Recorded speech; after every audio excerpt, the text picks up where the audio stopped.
लो परमेश्वरी तपाईँ कहाँबाट उत्पन्न भएर यहाँ आइदिनु भयो लो भन्नुहोस् त अब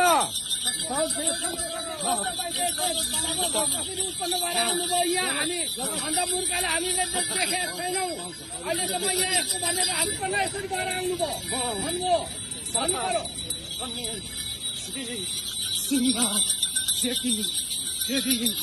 पर्यो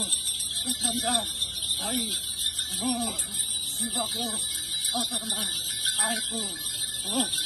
मेरो जन्म स्थान राङमाई बस्ती जिल्ला शिक्षा पोखरी डिस्ट्रिक्ट दार्जिलिङद्वारा कटो आएको हो।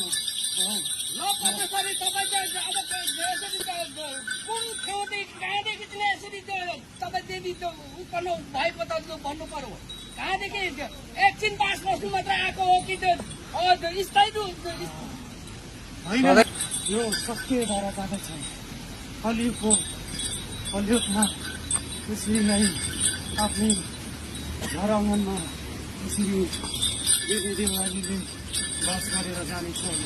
त्यसलाई मुखेरले विश्वास मानेर मान्नुहुन्छ भने गरिदिनुपर्छ।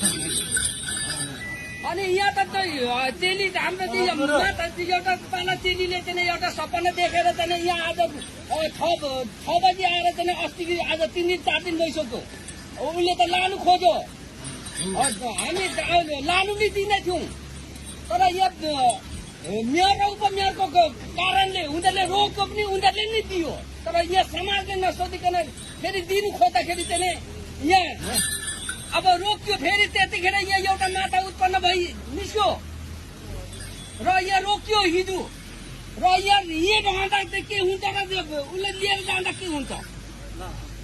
ठिकै छ, माताले शिला पत्थर लिएर जानु हुन्छ भने त्यस शिलालाई छोडेर त्यस शिला दिनुहोस्, उहाँले सक्नु शिला कहाँ छ? पर्वत यही सेतीनाथले बेरेर बसेको छ। यो लिएर जानु दिनु, यो शिला लगेर गयो भने त्यस जग्गामा हो माताले उहाँ चेलीले गाउँघर सम्पूर्णमा उहाँले